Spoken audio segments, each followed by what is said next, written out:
Good morning, ladies and gentlemen. Welcome to another edition of the Free American Hour. I'm your host, Clay Douglas. My guest today is Russell, and I call him Russell the Engineer because I'm not giving you his last name. I'm not giving you his location because if he can do what he says he can do, well, his life would be in danger. Hello, Russell. Did I state that accurately? You said it very well. Thank you very much, Clay. All right. Appreciate that. But you've been in racing. You've been in. You're an engineer, and you've built some race cars that have done some pretty fantastic things. Why don't we start there? Why don't we start there? 'Cause I've heard tales. I've heard tales about a drag racer that could do wheelies all the way down the track. Tell me a little bit about it. Well, when you can develop engines, so everybody's working with the standards right now in the industry. They're, like a big block Chevy can only go 9,500 RPMs, they say. And they blow up. They blow up thousands of them every year. And I mean, it's just in racing, that's what they do. And small block Chevys, they say, won't go past, 10, 12,000 RPMs. Well, I can take a small block Chevy and let it sit there and run down a racetrack, hammer it all the way, and have it up 14, 15,000 RPMs right in that range. And I can do about 12.5 with a big block Chevy and do the same thing. And it has, under ordinary conditions, wouldn't that kind of RPMs just blow that motor to smithereens? Yeah, because it works against all the laws of physics. An object in motion stays in motion to equal greater force. So when it jerks that piston back, it wants to just rip the bottom end of the piston's connecting rod off, the cap off, or break the connecting rod, or break the piston at the wrist pin. Didn't Mazda try to get around that with a rotary engine that wasn't very successful? It wasn't very successful when my girlfriend got one and had to have it in the shop all the time. No, the Wankel engine, as it's called, is just that, it's a wank. It doesn't have any ability to increase compression over its ratio. You can supercharge or turbocharge it, but it doesn't do a bit of good because it's just it's a little triangular shaped piston thing in the middle that rotates around with brushes creeping in a cylinder, and you have spark plugs on 3 points. And does it work good? No. It'll rev up and it'll get some good RPMs out of it, but it doesn't have the torque and the horsepower that you can develop with compression. Because it's a rolling explosion is what it is. Which is a good theoretical design, but it's not competition worthy. A lot of people argue that point that race them and think they're really great, but I've never had one come around me in a race car.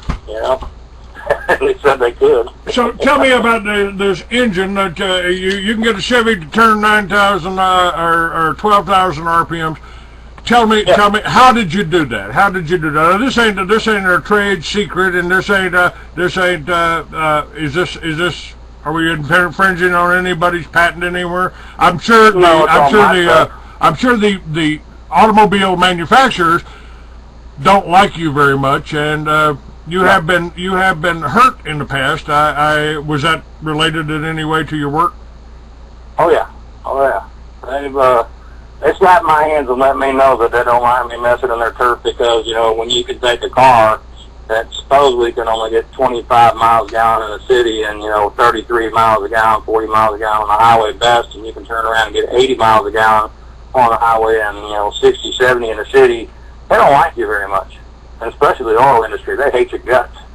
Because, today, right now, just a single carbureted engine, you can get that kind of miles per gallon out of it, if you know how to set everything up correctly. Now, and use the proper things. One of my guests that'll be coming up, I believe, Monday or sometime like that. Let's see when he'll be coming on. That's Paul Pantone will be coming on Friday. And Paul Pantone invented the GEAT system. This is a carburetor that will burn anything. You can put waste oil in the carburetor and the motor will run, and it'll run clean. And he recycles the fuel and runs it back through and heats it through the exhaust system, I guess. And I know the GEAT system very well. You know the GEAT system? Yes, I do. Paul will be on my show Friday, and Wednesday I'll be probably right next to Paul in a booth in Albuquerque. That'd be cool. You may not recognize the name Russell or any of that stuff, but hey, you know, that's part of it. What I've got coming up later here in a little bit, we'll talk about. Now let me ask you. I've talked to Paul about this, and you know about the Liberty Villages that we're talking about setting up, right? Yes, I do. And Paul, one of the things that we want to do is re-outfit all the cars with the Geek device, and he's got it so he can do it with the computerized, with everything else. They've got it refined a lot. And we're also talking to you. You say, and I want to get back. I don't want to skip around too much here. I want to go back and talk about this race car and how you got an engine to turn this kind of RPMs. But in what we will get around to and what we're talking about is, you say you can build a plasma generator that we can bury in the ground that'll run pretty much forever and generate all of that electricity that we need in Liberty Villages. Is that accurate? That's accurate. It's only got one moving part, and the one moving part doesn't have any bearings or bushings to ride on, so, you know, what it does ride on creates more energy, and that's where the plasma comes from, because of the way it's designed. It comes out of that field right there. But the rest of it, you know, produces power, and for, let's just say, for understanding purposes, for people, you know, to understand simply, for each revolution that the one part makes, it creates 3 times more power than it needs. So it uses 1 time the power out of it. So 4 parts of the power is divided out. 3 parts can go to the Liberty Villages, and the 1 part just keeps on making it go faster. You can pull it into like a thirds and send 2/3 out to the village, and then rev it up even higher, and then you really don't have to worry about much sustaining the power of it, other than maintaining the level of RPMs that it's at, or revolutions per second, let's say. And we would be able to sell power back, run our meters backwards, run all the power through 1 meter, feed it back in, and we would be getting a check from the power companies, wouldn't we? Oh yeah, big checks. Because anything we don't use automatically goes back through the lines, and they'll pull energy. It'll automatically pull energy from any point it needs it from. Like if you have a wind turbine or solar panels on your house, or even if you have a gas alternate engine for when the power goes out, you know, you can run that gasoline generator sitting there, and you know, you're running power, and your neighbor's lights are glowing, so you're running power out past your meter.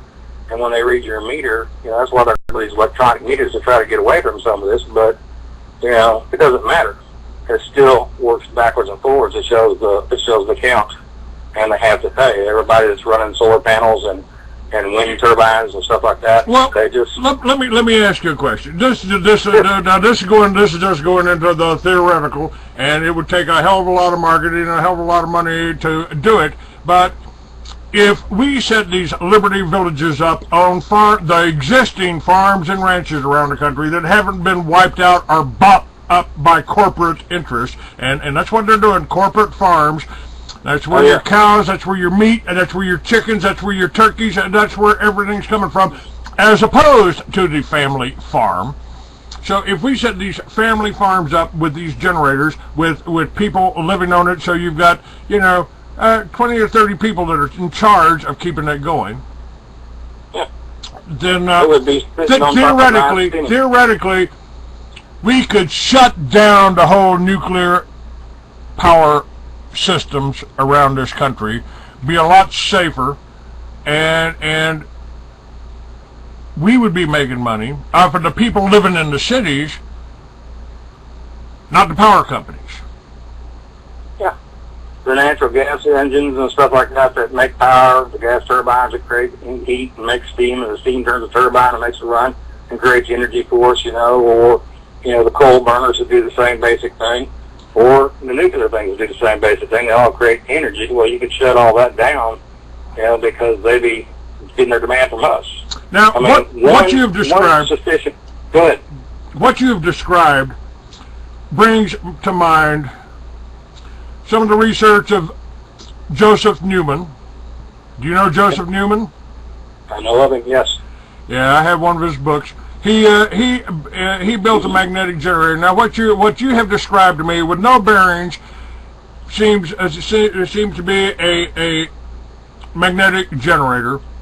that that will go forever pushing itself around. And because it's running on magnetics, you don't need any bearings. The magnets will float, won't they? It creates a field where it floats itself in within. I'll agree with that. Yeah. And if you want to take it to another extreme, this technology, magnetic technology, properly adjusted, is what powers UFOs. Oh, definitely. Definitely power ships. There's no doubt about that. That's one of the places where I got it in my experience. I'm a man that believes in the Lord. And the Lord, in the Bible, if anybody knows anything about the Bible, in Ezekiel chapter 1 and Ezekiel chapter 10, it describes his ship as a wheel descending from heaven on its side. Not vertical like pulling a cart. This is a guy, Ezekiel, trying to describe the only thing he's ever seen is a cart pulled by a pony or pulled by a donkey, Right. So he's seeing these wheels coming down from heaven, and he sees a wheel within a wheel within a wheel, He sees four wheels together, and you can say it's a wheel spline of formation, or it might be just the bottom of the big ship that's a circle in itself that has portals on the side where you can see the people, and when it turns left or right, their heads neither turn left or right, but it goes that direction.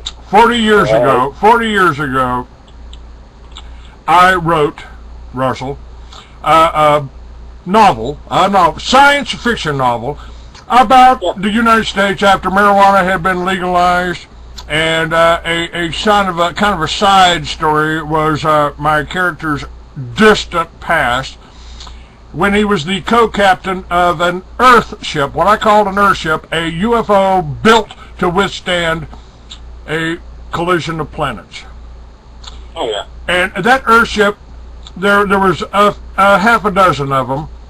One of them was the Olympus, one of them was, Ra, one of them was Heaven.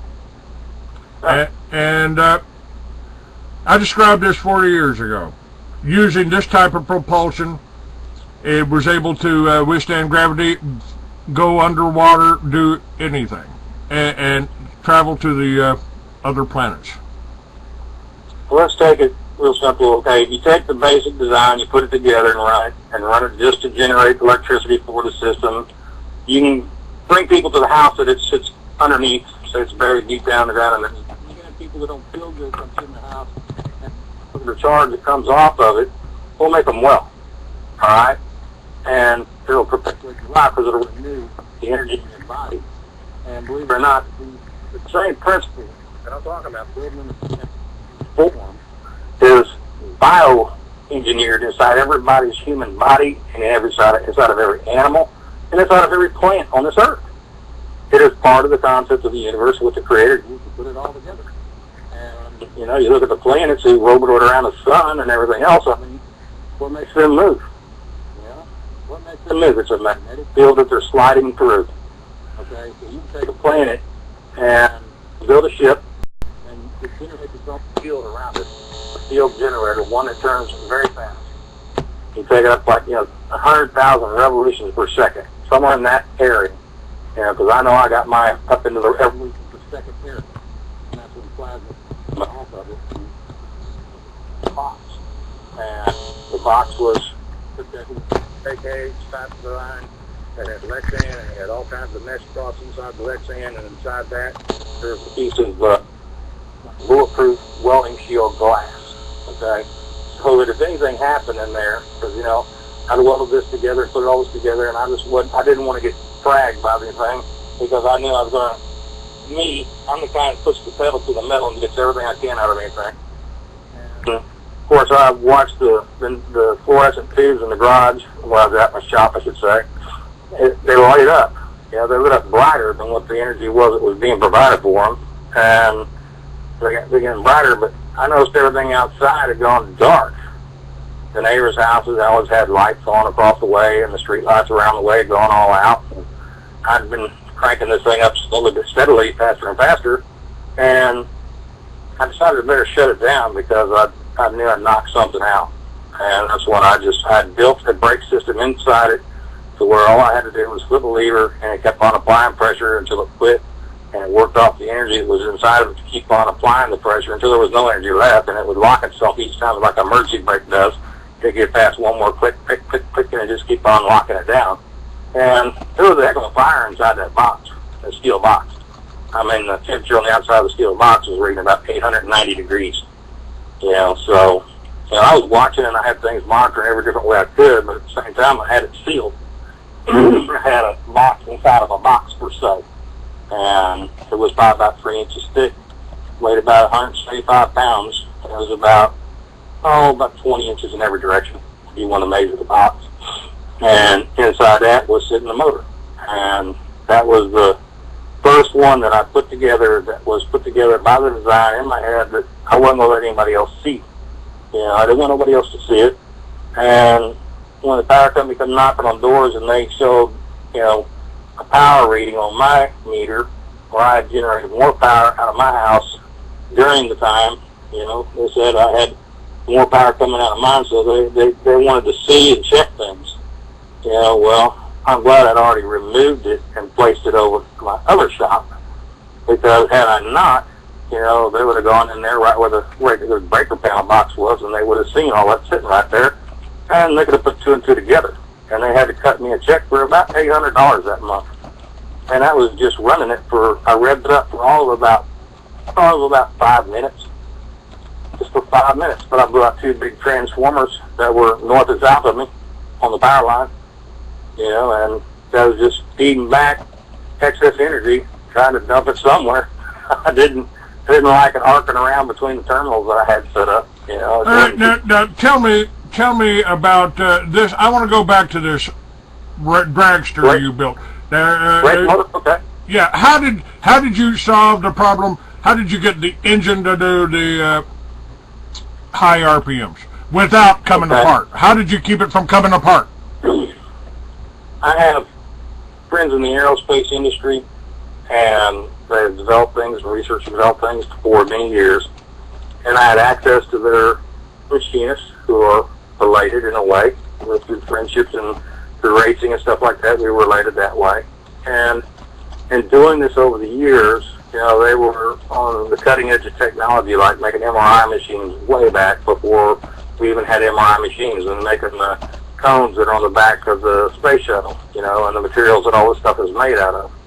And, you know, growing up with those people around me at the time that it was happening, I said growing up, I was already an adult, you know, but I was a young adult in my eyes when I look at it, because I was still trying to figure out a way to make engines go faster. I made engines breathe better, what they call flowing an engine now. Or they put heads and stuff into a bench, and they can do what's called a flow bench and check them out and see how good they flow. Well, you flow the intake ports, you flow the exhaust ports, you flow the whole engine, make sure it's all flowing, and then you put a cross pipe between the headers, or if you're running on the street, you put a cross pipe between it, either way, and you balance the harmonic to the exhaust. By doing all that, you gain significant horsepower just by doing that, and fuel efficiency and power. But to make it go faster, there is materials out there that you can put on a piece of steel. So you take a piece of 1/4 inch plate steel, and you can take one drop of this lubricant that they use in the aviation industry, and you put one drop of that lubricant on there, and you come back in 12 to 24 hours, and you'll see that it is spread out all around about the size of a quarter. And you turn the metal over, and you can look, and you see it's come all the way through all the little bitty fine cracks and crevices you can see with a microscope on a piece of steel. It goes right through those pores, those cracks, those crevices where that metal is forged together. You take that and mix it with another compound that I won't say the name of, because a lot of people know who I am when I say that name. So you take that, and I'll put it this way. People call it moly. That's what they call it now. And a lot of people who are shooting rifles and snipers and stuff like that, they love to use moly in their barrels, and they put it on their bullets. And that'll really throw people a curveball for who I am. So you put moly on the metal surfaces. What causes the engine to break down is you've got a crankshaft and you've got a connecting rod, and that connecting rod is riding around on a thin layer of oil that's hydroplating on the surface of oil that's kept in by the pressure of the oil pump. And the heat develops and it breaks down the oil. It starts to actually boil. And once it boils, you no longer have a hydraulic surface where it can where it can actually not compress hydraulics. No matter what you want to do, you can't compress a liquid. You know, you can create the pressure of it to where, like the submarine gets a hole in the side, it'll cut a man in half. You can take that same kind of theory, and they use it in water saws to cut up old reactors and stuff, and nuclear reactors and stuff, to go in and replace the cores and stuff like that too. But if you can maintain where the heat and the thermal heat that develops dissipates immediately up into all the parts and out through the oil, and make sure the oil doesn't ever boil, and take that same couple drops at one stuff, put the other moly all over it, and treat it with the moly at the same time. Now you got a super slick surface that no matter what you want to do, either that does come in contact with each other, it's not going to erode it, it's not going to cut it up, it's not going to cut through it, it's not going to